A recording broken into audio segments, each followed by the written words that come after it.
다니엘서를 8분밖에 못한 것이 전 너무 안타깝습니다. 어떻게 보면. 근데 네, 개요라 어쩔 수 없지만 몇 가지 사건만 더 다루면, 아까 여기서 느부갓네살 왕 다음에 벨사살이 왕이 되었다 했잖아요. 네. 그죠? 그에게 손가락이 나와서 글씨를 쓰는데, 이때 벨사살이 무슨 행동을 하고 있었냐면 하나님의 성전에서 가져온 기명들을 가지고 술을 따라 마시고 있었어요. 네. 바깥에는 지금 페르시아군이 쳐들어와 있는데 그럴 만한 이유가 있었습니다. 네. 쳐들어와 있었어요. 난공불락의 성이었어요, 이 바벨론이라는 성이. 그래서 거기서 이렇게 술을 따라 마시고 있는데 갑자기 손가락이 공중에 나타나가지고 글씨를 쓴 거예요. 네. 그러니까 이 벨사살 왕이 깜짝 놀란 거예요, 그것을 보고. 근데 그 글씨의 뜻이 무엇이냐?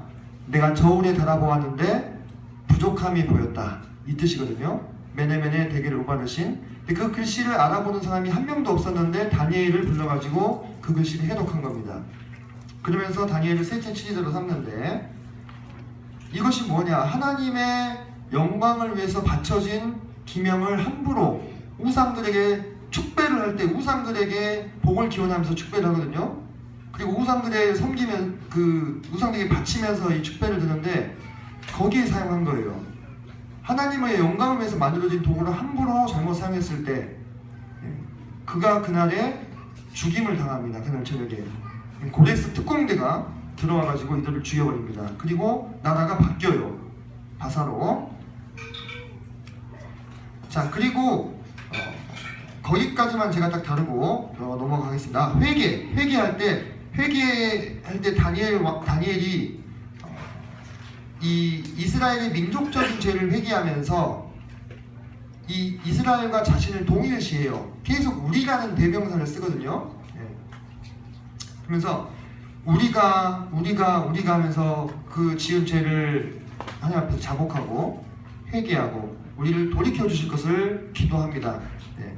예레미야의 예언에 70년 만에 이 이스라엘이 매인 것이 풀릴 것이다, 이렇게 얘기를 하거든요. 그래서 70년이 다 찼구나, 주님 우리를 회복시켜 주십시오, 이렇게 기도했을 때 하나님이 놀라운 70일의 예언을 다니엘에게 주시는 것을 보게 됩니다. 그래서 우리가 어제도 한번 말씀드렸는데, 교회 안에 어려움이 있을 때, 지체들 간에 어려움이 있을 때 저렇게 하나님 잘못 섬기니까 이렇게 힘들지, 이렇게 하는 것이 아니라 그 지체의 죄와 나를 동일시하면서 하나님 앞에서 회개하고 기도할 때 하나님이 회복시키시고 더 놀라운 것을 베풀어 주시는 것을 다니엘서를 통해서도 우리가 배울 수가 있습니다.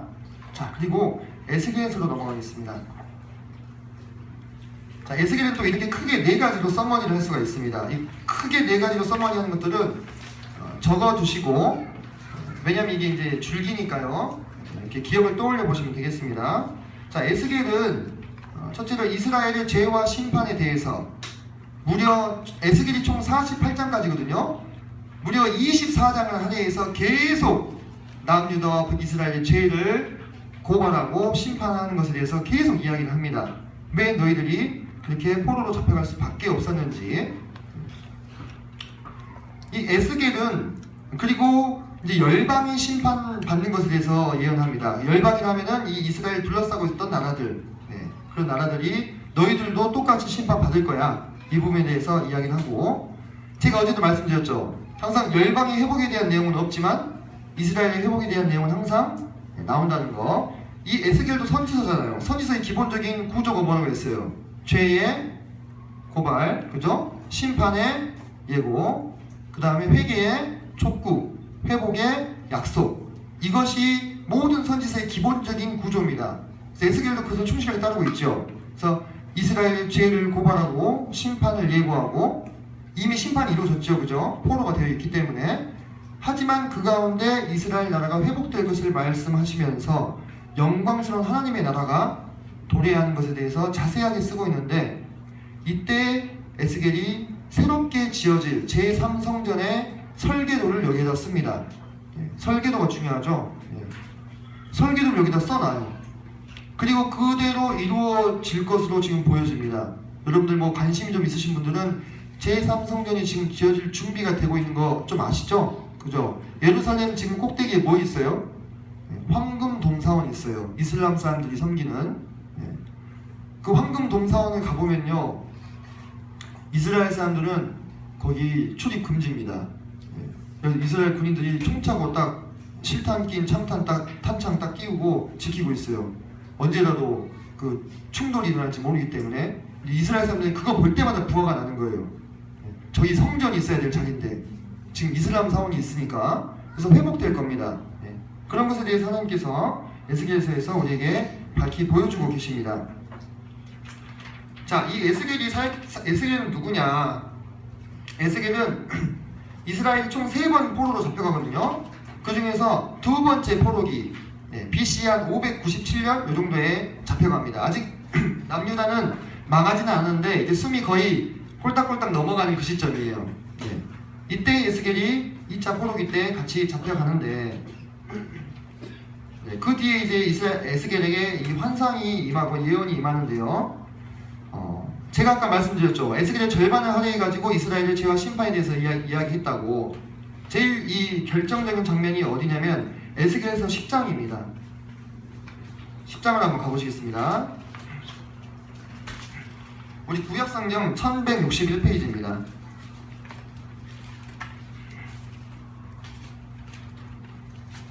구약성경 1163페이지 10장 18절을 보시겠습니다. 10장 18절. 자, 제가 읽겠습니다. 여호와의 영광이 성전 문지방을 떠나서 그룹들 위에 머무르니. 지금 이 여호와의 영광이 원래는 성소, 지성소에 머무시는 거거든요.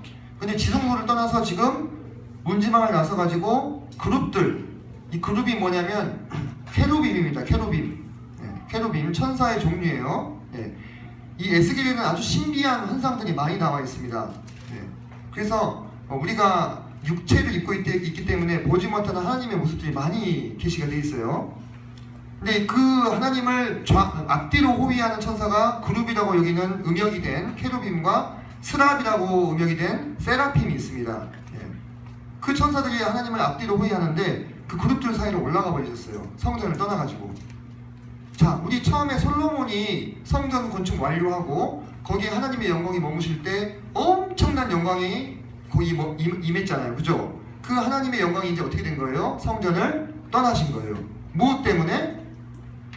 이스라엘의 범죄로 인해서 하나님의 영광을 드러내지 못하기 때문에 더 이상 성전에 머무실 수 없고 떠났습니다. 그 떠났던 하나님의 영광이 언제 다시 돌아오시느냐? 제가 네 번째 하나님의 나라가 회복이 된다고 말씀을 드렸죠. 그죠? 에스겔에서 40장으로 한번 가보겠습니다.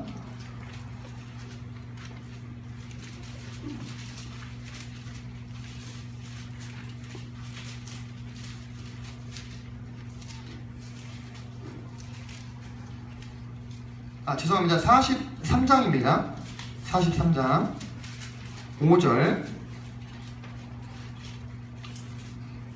자, 다시 제가 읽어보도록 하겠습니다. 43장 5절.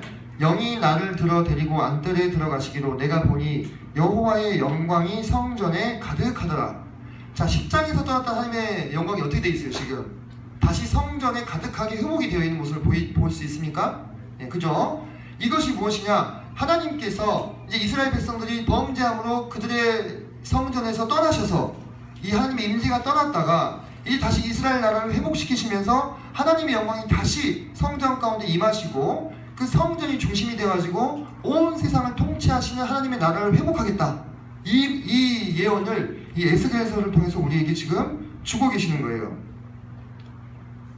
자, 그래서 여러분 하나님께서는 어제도 계속해서 반복해서 말씀드렸지만 때리기도 하시고 징계하시기도 하지만 다시 싸매시고 회복시키시고 다시 자신의 영광으로 삼으시고자 하는 목적과 계획을 가지고 있는 분입니다. 그 과정 가운데 우리가 때로 힘들고 어렵고 괴로울지라도 우리에게는 그 보장이 있다고 했잖아요. 그죠? 보장이 있는 자와 없는 자의 차이.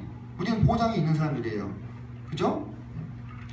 자, 두 번째로 열방의 심판에서 우리가 참 살펴봐야 될 것이 28장 잠깐 한번 가보실까요? 에스겔서 28장.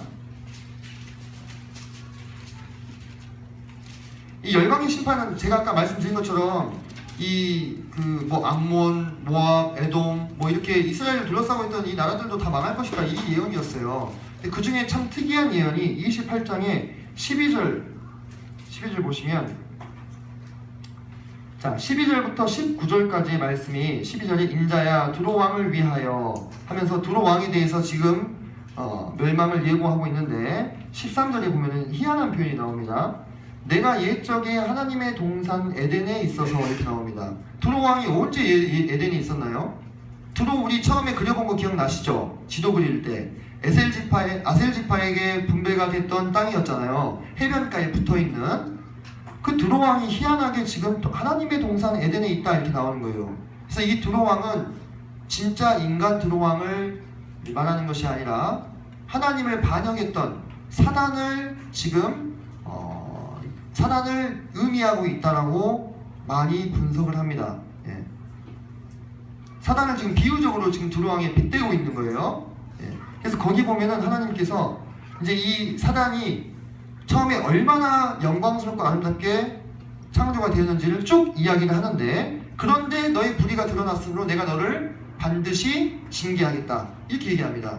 그래서 여러분들, 제가 자주 반복해서 말씀드렸는데, 사단은 우리를 송사하는 자, 하나님께 우리를 고발해요, 우리의 죄를. 그리고 사단은 복수하는 자, 보복하는 자. 우리 하나님의 영광을 위해서 살아가는 우리 성도들이 하나님의 영광을 많이 드러냈을 때, 그 순간에 하나님의 임재가 강하기 때문에 어찌할 수 없지만 끝나고 나면 꼭 뒤통수를 치는, 보복을 하는, 그러한 아주 우리의 대적이 된 게 바로 이 사단입니다. 원수를 사랑하라고 성경은 말씀하셨지만 사단은 대적하라고 말씀하셨어요. 성경이 명백하게. 그 사단에 대해서 하나님께서 이미 선고를 내렸습니다. 요한계시록 20장 10절을 보면은, 이거 귀신 들린 사람들이 제일 무서워하는 구절이에요. 좀 신기하죠, 그죠? 거기 보면은 사단과 그 적그리스도와 그 종된 거짓 선지자들이 이 영원히 불타는 불못에서 영영토록 고통을 당한다는 이 말씀이 이미 딱 적혀 있어요. 하나님 말씀의 1.1핵도 어떻게 해요? 변할 수 없는 거예요. 그러니까 여러분들, 이미 우리가 사단에 대한 선고가 내려졌어요. 사단을 두려워하면 안 됩니다. 사단이 복수할까봐, 보복할까봐 이렇게 쫄아들어가지고 하나님의 이익이 위축된다면 말이 되겠습니까? 안 되는 거예요. 하나님께서 이미 사단을 판결을 내렸습니다. 이제 시간 문제일 뿐인 거예요. 그 사단이 멸망하기까지는 시간만이 문제인 겁니다. 하나님이 더 강하시고 그분의 말씀은 결코 땅에 떨어질 수 없기 때문에 그래요. 누구 때문에? 하나님의 이름 때문에 반드시 그 약속을 지키실 거예요. 그래서 우리 성도들은 이미 승리가 확정되는 사람들이에요. 이 성도들은 이미 그런 판결문을 내렸어요. 나중에 요한계시록 공부할 때 같이 그 판결문을 제가 큰 소리로 읽을 겁니다. 큰 소리로. 사단이 좀 도망가라고 무서워가지고. 자, 그리고 이스라엘의 회복 세 번째 봅시다. 거기서 아주 놀라운 장면이 또 나오는데 37장으로 한번 가볼까요?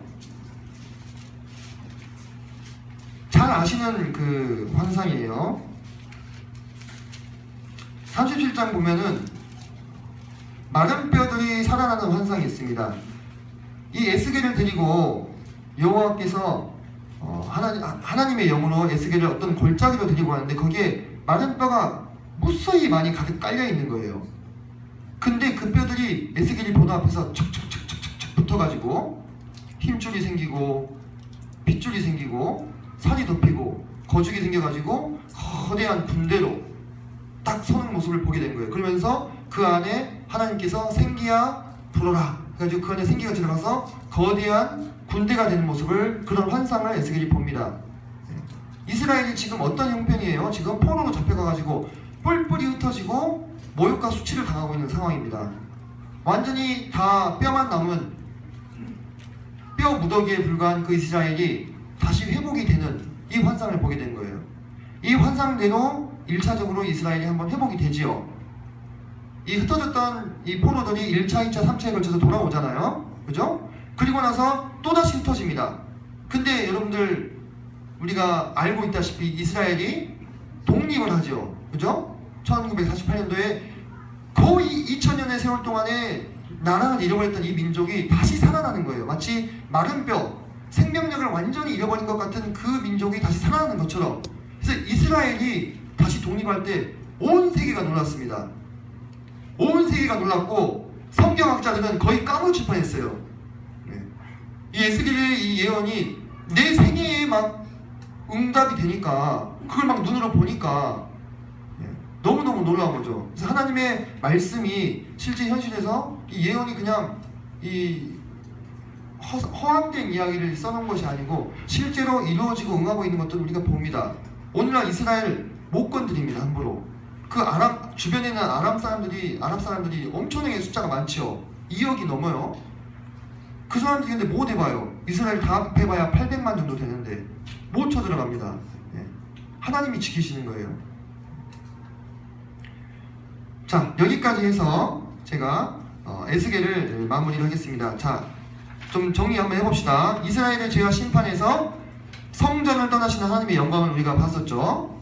그리고 열방의 심판에서 두로왕 사단에게 하나님께서 내리신 선고 그대로 이루어질 것입니다. 그리고 이스라엘의 회복에서 마른 뼈들이 살아나는 환상을 받고 하나님의 나라에서 아까 그 회복된 성전과 다시 그 가운데 충만하신 하나님의 영광을 우리가 봤습니다. 이렇게 네 가지로 에스겔을 정리하시면 됩니다. 48장짜리이기 때문에 되게 긴데 이렇게 줄기를 딱 잡고 읽으시면 조금 더 수월하실 거라고 생각이 됩니다. 자, 그 다음으로 이제 살펴볼 성경이 뭐냐면 이제 에스라인데,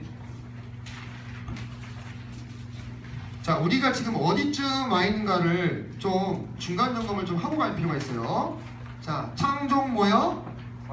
상황포기. 그렇죠. 창종 뭐요? 상황포기. 그 마지막 두 세대의 지금 이야기를 지금 우리가 하고 있는 거예요. 그죠? 포로 시대와 언제요? 귀환 시대. 자, 포로 시대 아까 들어가면서 우리가 맨 처음 공부했던 선지서가 뭐였습니까? 예레미야, 줄여서 렘 이렇게 씁니다. 제가 좀 줄여서 쓰겠습니다. 그리고 에가를 공부했죠.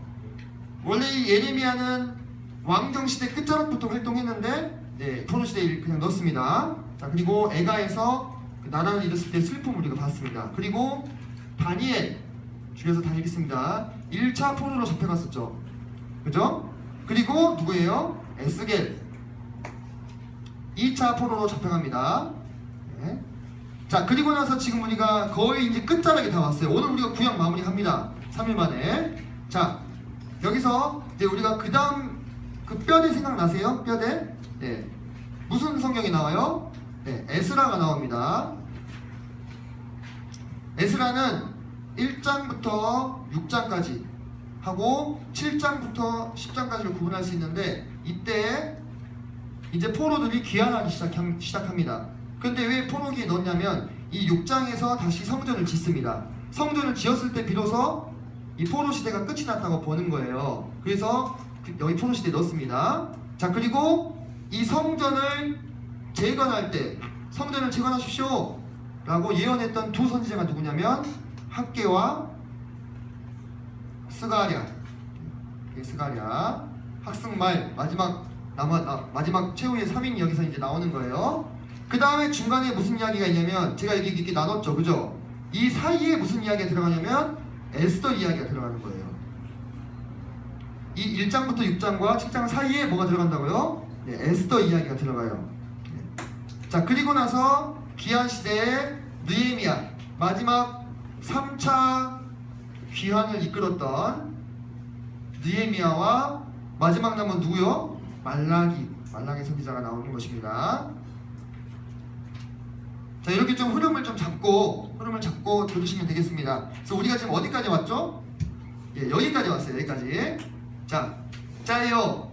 힘냅시다. 네, 힘냅시다. 자, 에스라, 학개, 스가랴, 에스더, 느헤미야, 말라기 가겠습니다.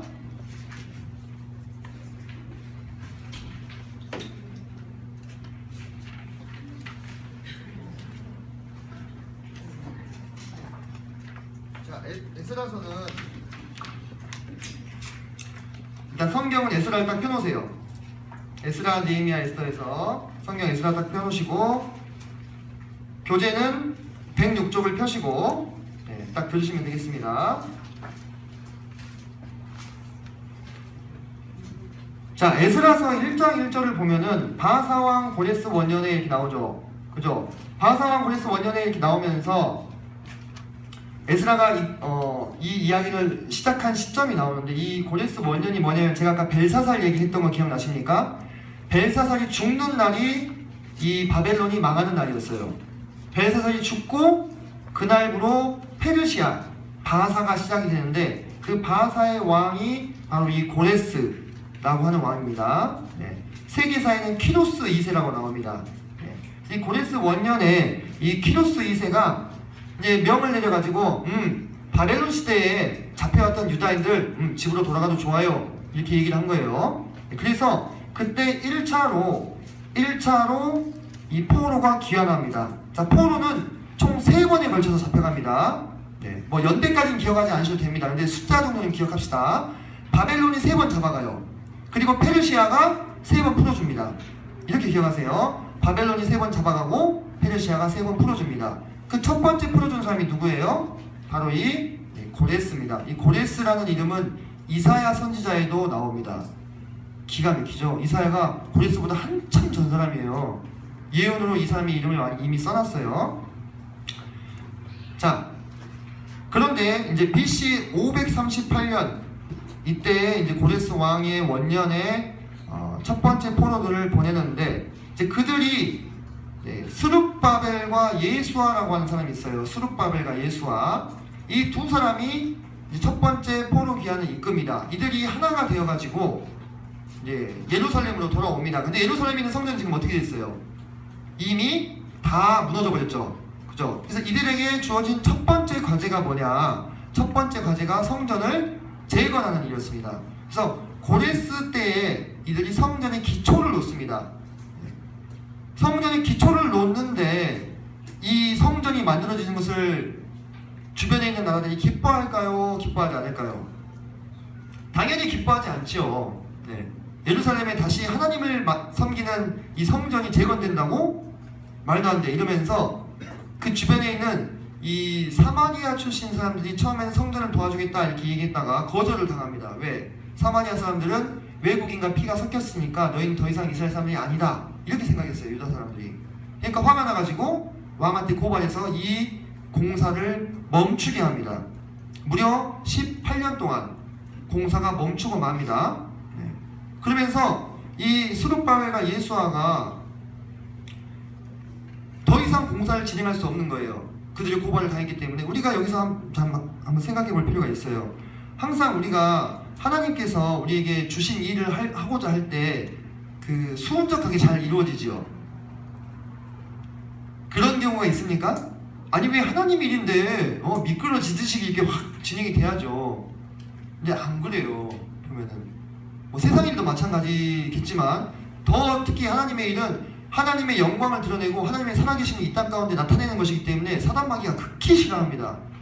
하나님도 종이 있지만 사단도 종이 있어요. 사단은 항상 하나님을 따라갑니다. 벤치마킹해요. 그래서 사단의 종들을 사용해가지고 하나님의 일을 방해하는 거예요. 물론 그 사람들은 내가 사단의 종이 되어 있다는 사실을 모르죠. 그죠? 그냥 내 어떤 이유 때문에, 내 이득 때문에, 내 어떤 이기적인 어떤 생각 때문에 방해하는데 그것이 뒤에서 사단이 그 사람들을 사용해가지고 하나님의 일을 못하게끔 막는 거예요. 근데 우리가 방해가 있다고 해서 이거 하나님이 기뻐하지 않으시나? 생각하고 끊어버리면 어떻게 돼요? 안 돼요.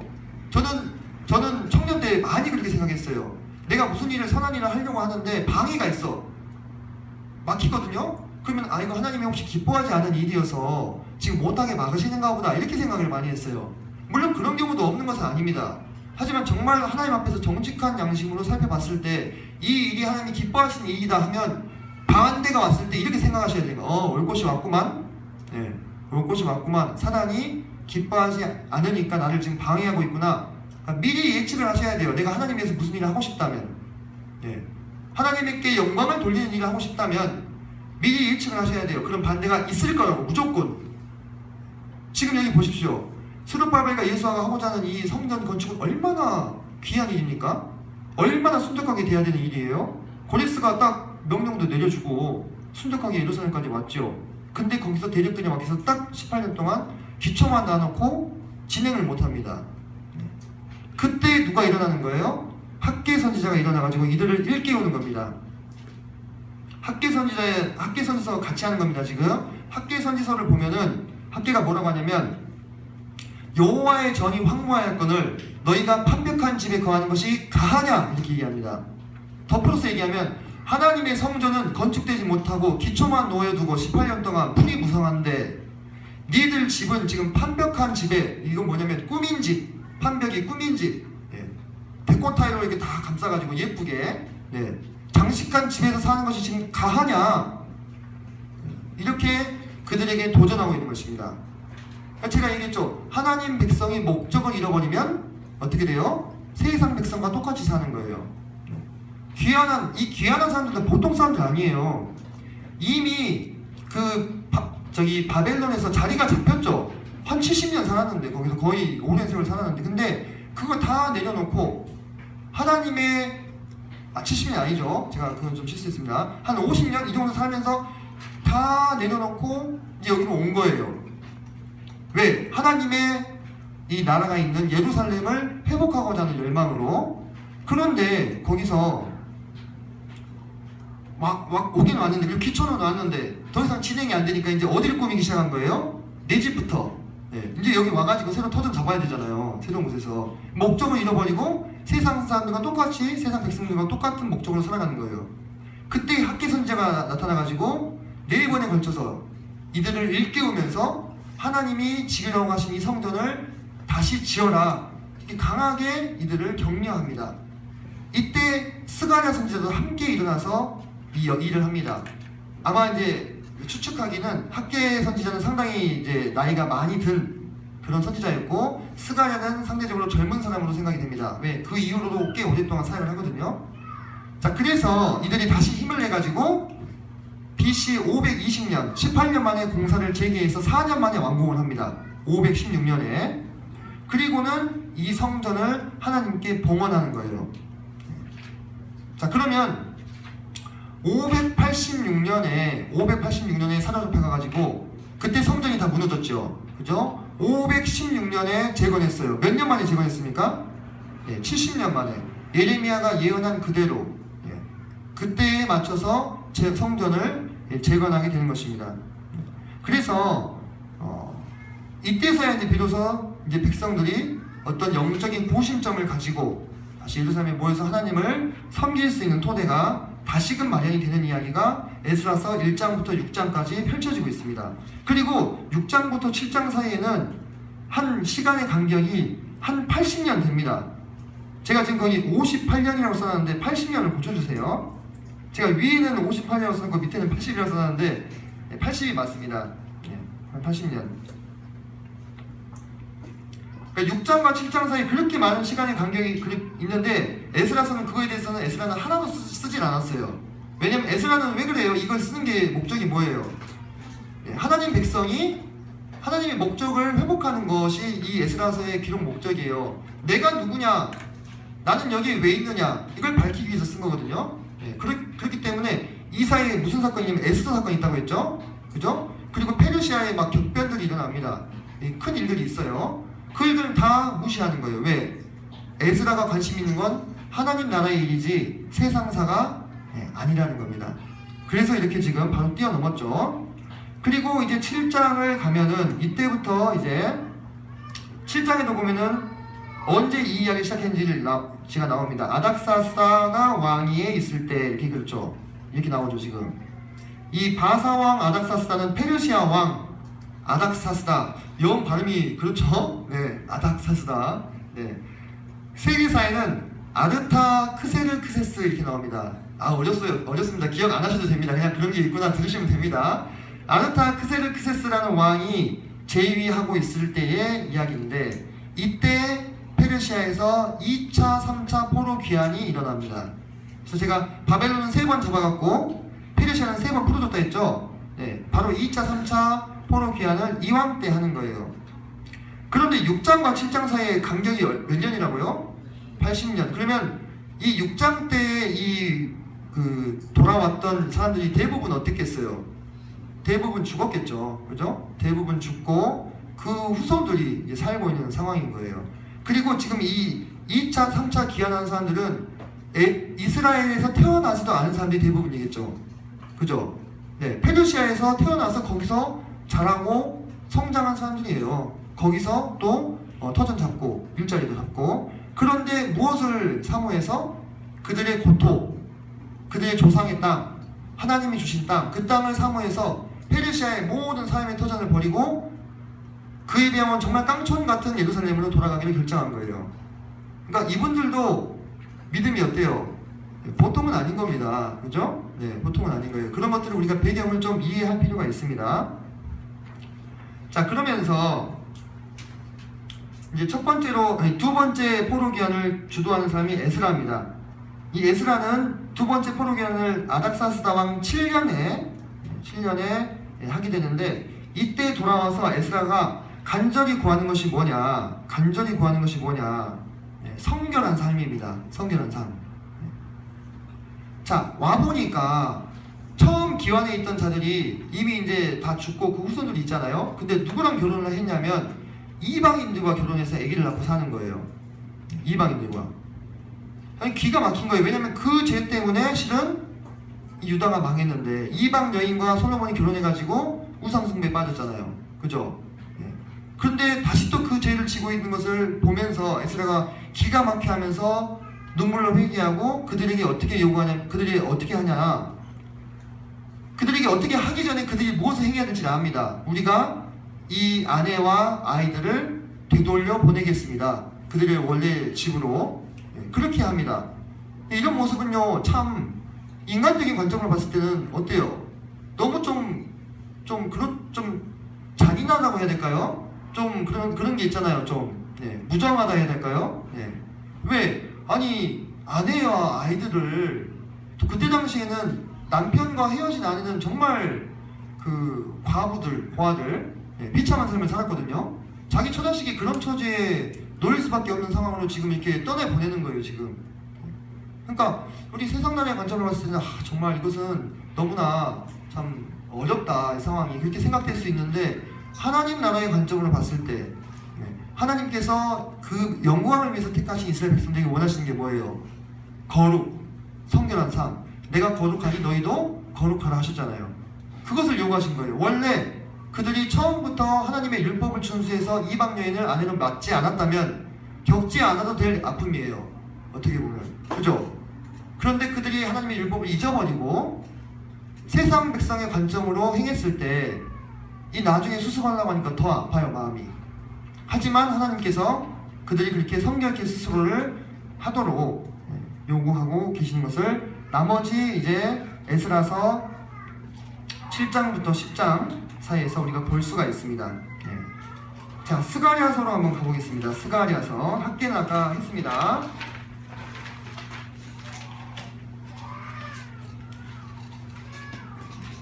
자, 스가랴서 찾기 쉽습니다. 구약 거의 끝에 딱 넘겨가지고 몇 장 앞으로 넘기면 스가랴서가 나오는데요. 이 스가랴서는 또 어떤 별명이 있냐면, 이 스가랴서는 구약 성경의 요한계시록이다, 이런 별명이 있습니다. 그만큼 풍성한 환상과 묵시를 포함하고 있는 성경이 바로 이 스가랴입니다. 스가랴가 아까 언제 활동했다고 했죠? 학계랑 같이 활동했다고 했죠? 네, 학계랑 함께 활동했어요. 무엇을 위해서? 성전의 재건을 위해서. 그래서 여기는 에스라서 7장부터 10장까지보다 훨씬 앞의 이야기예요. 지금 훨씬 앞에 살던 사람 이야기입니다. 그래서 이 스가랴가 지금 여러 가지 환상들을 보는데, 자, 그 환상들이 우리에게 의미해주는 그런 바들이 있습니다. 자, 먼저 8개의 환상을 보는데, 자, 개요 부분을 참고하시면 되겠습니다. 자, 화석류 사이에 선 자를 봅니다. 화석류라는 그 나무가 있나봐요. 그 나무 사이에 선 분을 보는데, 그분이 어떤 의미를 가지고 있느냐를 다 풀어주십니다. 그분은 예루살렘에 다시 자비를 베푸시고 예루살렘을 회복시키실 것을 의미하고 있는 거예요. 그 외에 나머지 환상들도요, 다 무슨 뜻인지를 밝혀주셔요. 이게 뭘 우리에게 시사하고 있느냐. 우리가 성경에 나오는 묵시나 예언이나 환상에 대해서 함부로 풀면 안 돼요. 성경은 성경 자체로서 환상과 예언에서 우리가 알아야 될 것들은 그 뜻을 알려주십니다. 해석은 이겁니다 하고 그 이상 넘어가서는 안 됩니다. 또는 다른 성경들과 비교해서 풀어지는 건 풀지만 억지로 풀면 어떻게 되는 거예요? 망한다고 성경에 나와 있습니다. 오직 경의 예언은, 성경의 예언은 사람이 풀 것이 아니다. 이것은 하나님의 영감으로 되었는데 어떤 사람들이 억지로 풀다가 스스로 멸망에 이르느니라 하고 베드로 사도가 이야기하잖아요. 그죠? 그래서 이 스가랴서에 나오는 환상들은 그냥 환상으로 끝이고 마는 게 아니라 그 해석들을 다 풀어주고 계신다. 이것이 성경에 나오는 예언을 환상을 우리가 바라봐야 될 기본이다 라고 생각을 하나 하시고요. 자, 그 다음에 이제 계속해서 메시아에 대한 이 예표들이 계속 나와요. 스가랴서 3장 8절 한번 보실까요? 스가랴서 3장 8절 보시면, 자, 거기 제가 읽겠습니다. 대제사장 여호수아야, 너와 내 앞에 앉은 내 동료들은 내 말을 들을 것이니라. 이들은 예표의 사람들이라. 내가 내 종 싹을 나게 하리라. 여기서 이 내 종 싹이 누구를 의미하고 있냐면 지금 메시아를 지금 의미하고 있습니다. 자, 6장 12절 한번 가보실까요? 6장 12절. 자, 여기 보시면 또 말하여 이르기를 만군의 여호와께서 이와 같이 말씀하실 때 보라 싹이라 이름 많은 사람이 자기 곳에서 돋아나서 여호와의 전을 건축하리라. 그가 여호와의 전을 건축하고 영광도 얻고 그 자리에 앉아서 다스릴 것이요. 그래서 지금 이 싹도 메시아를 의미하고 있습니다. 근데 이런 예언들은 제가 예언의 봉우리 말씀드렸죠. 네. 이 스가랴가 지금 그러니까 이게 환상을 이렇게 보는데 이 저 너머 봉우리에 바로 현재의 것들도 보이고 가까운 미래의 것도 보이고 예수님이 처음 오실 때의 것도 보이고 예수님이 다시 오실 때 종말의 것도 이렇게 보이는 거예요. 근데 하나로 보이는 거예요. 우리는 지금 구분할 수가 있죠. 근데 그때 선지자는 구분이 안 되고 그냥 보는 겁니다. 그리고 그대로 쓰는 거예요. 그래서 그런 지금 메시아에 대한 예언들이 여기 나오고 쭉 계속 보겠습니다. 자, 9장 9절. 9장 9절. 자, 거기 보시면, 자, 시온에 따라 크게 기뻐할지어다. 예루살렘에 따라 즐거이 부를지어다. 보라, 내 왕이 내게 임하시다니 그는 공의로우시며 구원을 베푸시며 겸손하여서 나귀를 타시나니 나귀의 작은 것 곧 나귀 새끼니라. 여러분 어떤 장면 떠오르세요 지금? 예수님께서 예루살렘 입성하실 때 나귀 새끼 타고 입성하셨죠. 예수님의 초림 때의 장면, 그죠? 네.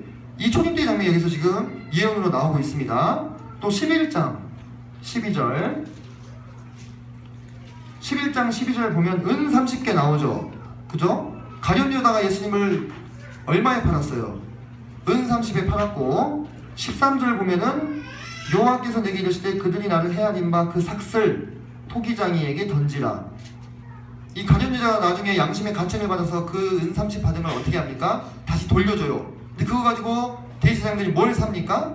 토기장이의 밭을 사요. 그래서 거기에 나그네들이 죽었을 때 묻는 매장지로 삼습니다. 여러분들 좀 닭살 돋지 않아요 지금? 이게 지금 언제 이야기라고요?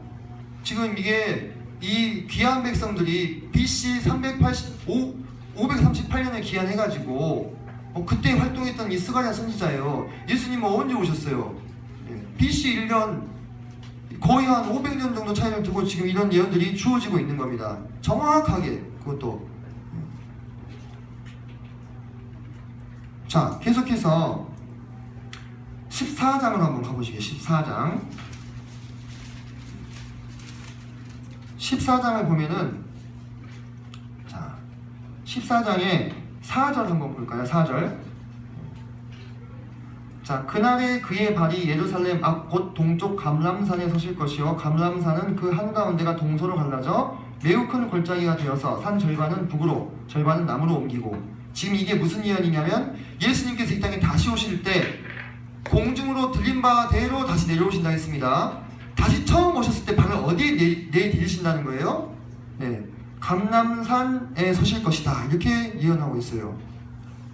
그러니까 예수님이 다시 언제 오실 것까지 어디에 오실 것까지 예언이 되어 있습니다. 그래서요 제가 이스라엘 가서 소름이 돋았던 게 지금 예루살렘 동쪽 감람산이라고 얘기했죠. 지금 여기에 무덤이 엄청나게 많이 있습니다. 왜 그런지 아십니까? 예수님이 이 땅에 다시 오실 때 부활해서 제일 먼저 예수님 보겠다는 거예요. 그래서 기독교인 중에서 부자들이 거기에 자기 무덤을 썼어요. 무덤이 어마어마하게 많습니다. 예. 거기에 예수님이 다시 오셔가지고 재림주로 오실 것을 그들이 믿기 때문에 거기에 무덤을 쓴 거예요. 그리고 그 동쪽에서 성문으로 들어가면 바로 성전이 나오는데 그 문이 닫혀 있습니다. 에스겔서에 닫아놓으라고 해놨어요. 그래서 이스라엘 사람들이 닫아놨어요. 너무 무섭지 않습니까? 이런 예언들대로 믿고 지키고 있어요. 그러면은 동쪽 감람산에 들어오셔가지고 그 문 열고 들어가시는 거예요 이제. 여호와께서 들어가시는 문이기 때문에 닫아놓은 거예요. 다른 사람들 들어오지 나다니지 말라고. 왕의 문이니까. 저는 그런 것들을 직접 보면서 나는 그냥 성경이 이 글씨인 줄만 알았는데, 물론 믿었지만 이 글씨가 살아서 움직이는 것 같은 느낌인 거예요. 예. 현실에서. 근데 그게 맞잖아요. 이게 현실이니까. 예. 지금 그와 같이 지금 다 이 스가랴서의 예언들대로 믿은 대로 그게 준비가 되어 있습니다. 예. 예수님이 다시 오십니다. 재림하시겠다고 약속하셨어요. 그분의 예언들이 세계사 속에서 너무나 놀랍게 성취가 되는 것들을 우리가 봅니다. 그래서 그런 풍성한 예언들을 스가랴서가 또 포함하고 있다. 이것을 기억하시기 바랍니다. 구약의 요한 계시록이다 이렇게 얘기했었죠. 여기까지 하고 또 쉬겠습니다.